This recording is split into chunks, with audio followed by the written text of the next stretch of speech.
One of my favorite stories to tell is, I think I might have told the story last year sometimes when I was streaming last year using my PNG tuber. So at my previous workplace, it was a pretty toxic workplace, and there was a clinic side and a lab side to the facility, basically.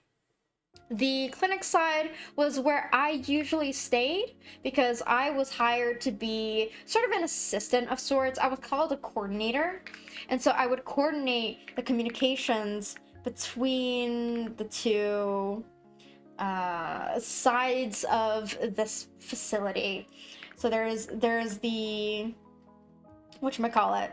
We have the lab side, and then we have the clinic side. And the lab side had a couple of different types of testing organized into two separate groups. Each of these groups had their own supervisors. And so the group that I was most associated with is the field in which I currently work in. I'm not gonna say anything because it's a very specific field that people could find pretty easily, but the other side, I didn't talk to them as much. I didn't know any of the techs on the other side. So let's just say there's lab group A and lab group B. So you got lab group A, which is the one that I am most closely associated with, and I help them with like bringing in specimens when we receive shipments of specimens. I help them with any sort of paperwork that they need done, any organizational work. Oftentimes I help out with, and just like little itty bitty things here and there, among other work that I was delegated, of course. It's because of their fucking course, they gave me so much goddamn work. And so one of the things that was very interesting was I mostly worked with Group A's supervisor, but I was also quite close with Group B's supervisor because she was really lovely. She's such a sweetheart. She works really, really hard and really dedicates her time to her work. And I had so much respect for her, and still very much so do, with the way that she was extremely committed to doing the utmost that she could for patient care. And whenever she would speak with patients over the phone, because it was a small enough clinic that pretty much everybody would help to carry their weight to pick up the phone, because we were getting calls all the time, and most of it was just about like your regular old scheduling stuff. But every so often you'd come across like, or actually quite frequently, unfortunately, we would come across a lot of insurance problems, and we'd have to tell the patient like, oh, the insurance company isn't covering this testing, what would you like to do? And this testing cost a lot of money, especially since we were a small clinic, and we needed to make sure that, like, in order to stay open, unfortunately, the business side of it was there needed to be sufficient profits for us to at least like pay everybody. And in this particular like business, people were already getting paid pennies, honestly. People were not getting paid enough. I was not getting paid enough to live in the city, so I was commuting hours upon hours in order to get to my workplace every single day. It was treacherous. I think like my total commute time clocked in to be around 3 or 4 hours every single day, approximately. So basically I just get home and I would eat food, and then I would do a little bit of something, and I would go to bed. And this is like around the time when I started trying to stream last year, but it wasn't working out super great. So that's a little bit of context for how exactly this organization was structured. Lab Group A, friendly assholes. Lab Group B, do not meet after 3 p.m. No. Like, they were both great groups of people, and they both were diligent, did hard work, and yeah. So we had the clinic side and we had the lab side, and the lab was split into Group A and Group B, just to give a premise. Now, this lab, or this facility, is co-directed by these two guys. One of them is more middle-aged, and the other one is geriatric and in his 80s. Like, old. Like, old. Also, thank you for the redeem for the control save. I have saved. Yes, yes, I have saved. And so... Oh my god, this fucking place is insane. So... Basically, I don't know a whole lot about Lab Group B. It's the whole premise. And what ends up happening is one of these days, on some random day, I don't remember which day of the week it was, two of the lab techs start screaming at each other in the lab side. Now, the lab side and the clinic side are separated by this one door, and my office just so happened to be very close to that door. So let me draw out the layout of this briefly. Okay, so you have like a hallway here, and you have the door here, and this is the lab. And over here somewhere, in a room over here, is Lab Group B's supervisor's office. So we've got the supervisor's office over here. You can't see my writing. Okay, there we go. There you can see it. And so there's like all this wall over here. There's like lab benches here. This is the like side of the building. And then over here, there's like some small office. Over here, there's some small office where a guy works. Some guy. A guy who is like, I think he's got like a master's degree or something. He helps sign out cases, basically. There is a room over here where one of the doctors, the two co-directors are both the doctors of the clinic. And so the doctors will sometimes see patients in this room. My office was a shared space where I had a desk right here, and one of my colleagues who had the same title as me was here. So this is my desk right here, me, right here. And there's a window. There's a window here where I can view out into the hallway. And then the door is like behind me over here. This is a really truncated drawing. Let's call him Phil. Okay, we're gonna call this guy Phil. So that's Phil.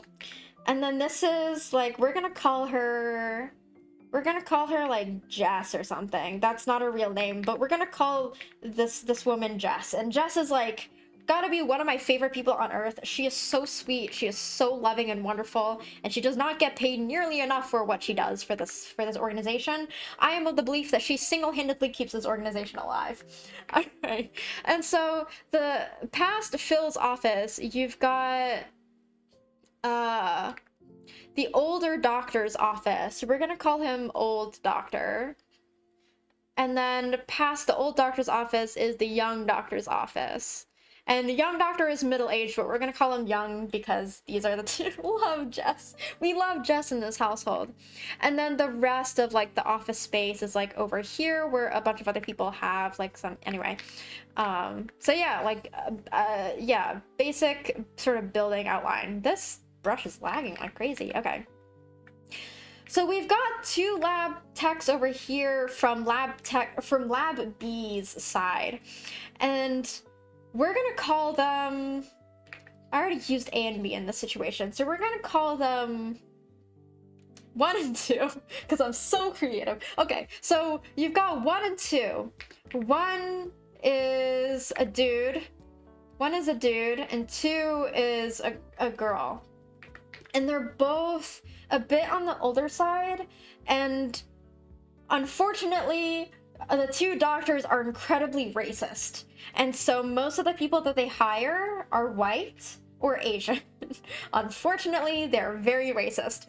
And so most of the lab techs are composed of Asian people. And so you would hear a lot of people conversing and talking about work stuff in Mandarin, because that is their native language in most cases.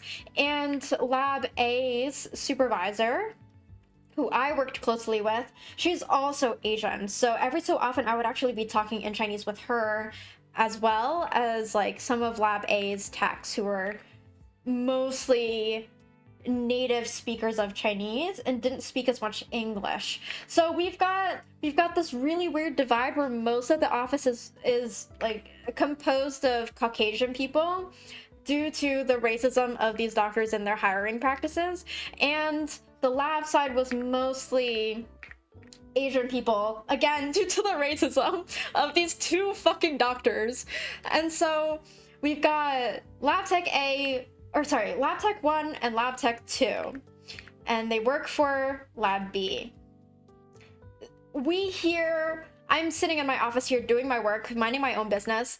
We hear 1 and 2 screaming at each other all of a sudden through this closed door, which it's not a sound insulating door, so you hear like shouting and arguments, and clearly there's a problem, and I'm like, I don't want to go there. I don't know what's going on. What happens is they suddenly, very rapidly, within the first few seconds of me hearing this and recognizing that something is going on, they burst through this door with the force of the gravitational pull of a small star. So they go bursting through this door, still shouting at each other in Chinese in this office space, while this guy is seeing a patient. So this guy is seeing a patient right now in his office where there are most certainly not soundproof walls, and 1 and 2 are full on yelling at each other, having a vicious argument. Oh yeah, get the popcorn out, because it gets worse. And so those two are screaming at each other, and I look to my right through both the open door of my office space and through the window into the hallway, where I get the most perfect, picturesque, cinematic view of everything that is going on right now in this scene. It is a scene out of a medical drama, if you've ever seen one. And so those two argue with each other for at least a couple minutes, and the guy storms into Phil's office. So Phil works pretty closely with Lab B because he is an expert on the field that Lab B is working in, basically. And so a lot of, like, once they're done with their tests and they have the results come out, he's the one who helps to interpret these results and gives then the doctors this information of the results, and they will review it and sign out the cases. So he's got a very important position in this lab, and he's also generally very well liked. Another thing that's very important to note for this particular story is Phil is rather soft-spoken. He's not a loud guy, and generally he's got a very kind and gentle, but also deeply sarcastic and dry humor demeanor. And so he'll make a joke and just like, basically it'll be a semi insult, but it's so dry that like you can, and it's like so clearly sarcasm. And he says it with such a straight face. Anyway, that's like to get a glimpse of the personality type of who Phil is. And he's most certainly not a confrontational guy. So with that in mind, Guy 1 and Tech 2 storm into his office, basically, having this extremely loud, disruptive argument, and Phil is suddenly presented with this massive problem between the two of them. Phil does not understand any Chinese, because again, the doctors are racist. And so the techs are arguing with each other, and he has no idea what's going on. And I'm listening to all of this in spectacular awe, because I'm actually picking up a couple of the things that they're saying as they're screaming. And what I deduce is, and from what they've talked about later, is there was an issue where someone turned Someone was working, I think it was Tech 1 had some machine that was running a procedure that was going to take a while, and he got to the lab early in the morning so that he could start this test procedure and have it be done earlier in the day so that they could get other work done. So he like went out of his way to try and get stuff done early. And from what I deduce, what happened is Tech 2 came in, probably mistakenly like didn't recognize that a protocol was running on that machine, and then turned that machine off mid-protocol. So we've got some drama here. Tech 1 is very valid in his anger, to be honest. I would be pissed off too.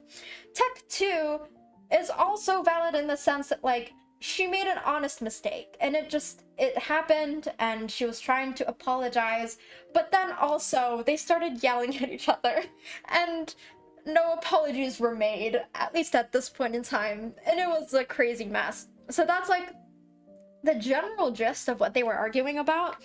And so Phil is like so overwhelmed from the get-go. Very immediately is like, hold on you guys, like trying to like get them to step away from each other, because they're like spitting in each other's faces type screaming.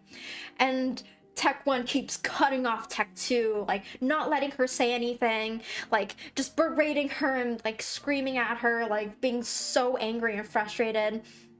And then Tech 1 turns to Phil and starts screaming in Phil's face because Tech 1 is angry, and he's trying to explain the situation to Phil, but Phil is not understanding anything about what's going on because it's so chaotic, and he's just getting words screamed at his face by a very angry man.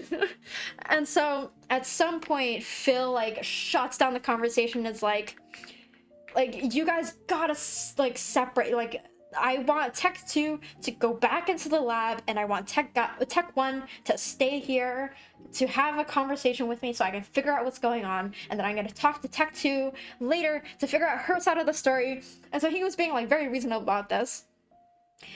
Amidst all of this going on, amidst the chaos of the situation, obviously the doctors are gonna hear what's going on. So old doctor, who is seeing a patient at this time, who was probably also hearing all of what's going on, the old doctor who has a temper, he has quite a bit of a temper, he stormed out of his office and starts yelling at Tech 1 and Tech 2 at the same time.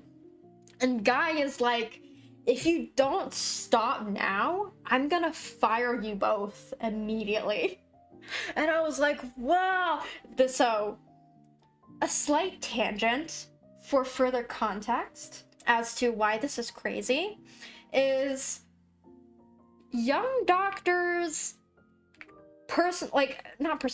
office assistant ghosted the clinic, ghosted the facility, ghosted this guy who's supposed to be her boss for like at least a month, and they never fired her until she finally submitted her resignation notice, I want to say at least 5 to 6 weeks after she started ghosting them. It was a while. It was a long ass time. With that in mind, knowing that they don't fire people very often, this was a particularly impactful thing to say to them. And so the two of them, it's crazy. So Tech 2 starts calming down. Well, I wouldn't say calming down, but she like stops being as aggressive and belligerent. And Tech 1 starts yelling at the old doctor. When I tell you, as soon as I saw this happening, I was like, oh my god, no fucking way. You don't yell at this guy, because he is every bit vindictive and has a really bad temper. Yeah, I get that doctors being pissed, very unprofessional to yell in front of patients and clients. Yes. Oh, certainly. Like, I'm not I'm saying everybody's a villain in this story, but in this particular case, the old doctor does have a point. And he was like, yes, it isn't, he was like yelling at them, telling them like they're extremely unprofessional. This is not okay. They need to stop at once. Like, and I was like, yeah, honestly, yeah, don't, yeah, you shouldn't be doing this. That's crazy. And so Tech 1 turns around and starts yelling at the old doctor, being like, listen to me, you don't understand what just happened. Like, it was a grave problem, and like, you have to understand. And the doctor kept shutting it down over and over and over again, being like, no, I don't care what you have to say. I genuinely don't care about the situation. You have to stop immediately right now. So I was watching this unfold, and I wish I had popcorn, because man, I was the fly on the wall in this conversation. And it was blissful to watch through this tiny little window as people screamed at each other in this really dysfunctional facility that I worked in at the time. It paid me pennies, so I did not give a shit about my job.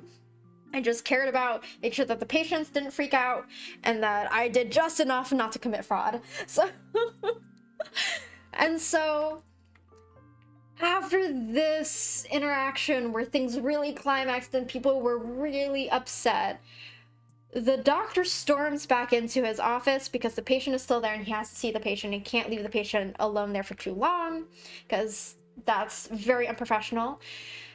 The Tech 2 finally retreats back into the lab, and Tech 1 has a conversation and calms down a little bit gradually with Phil, and Phil gets more of the situation. At some point in time, both Tech 1 and Tech 2 go back into the lab space, and a couple of hours later, I hear more yelling. I hear more yelling come through this closed door. And my work involves shuttling myself between my office and Jess's office very frequently. Like, this is, like, her office was a very cozy, lovely place to be in. She's such a sweet lady, and she was very accommodating, took care of me, and we had some really great conversations, and it was a lot of fun. And a lot of my work documents and the tasks that I had to complete were housed in her office, and she was like buried in a pile of documents, and I don't know. So I was in her office later in the day, and under hushed tones, we were like briefly chatting about like what was going on between Tech 1 and 2. And so one of the tasks that I was assigned with, unfortunately, was to help out with some of their insurance work in terms of filing what's called prior authorizations to basically ask insurance companies whether or not they're going to help pay for a patient's testing to be done. That way, the financial burden falls less on the patients and allows patients to be able to afford more testing that they might need, especially for their lifelong conditions that they're dealing with and coming to this very small specialized clinic for.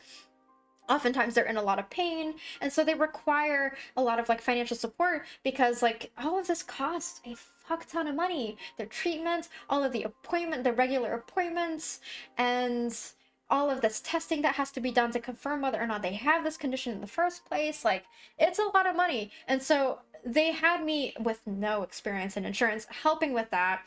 So I was in Jess's office rummaging through patient files to try and gather all of the information that the insurance companies would need in order to determine whether or not they would cover the testing that is being requested. So that is a basic context of like what I was part of my job description, or part of my role, I guess, in this business, in this clinic.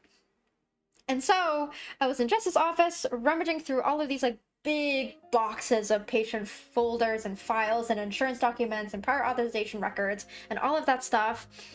And Phil walks in to Jess's office.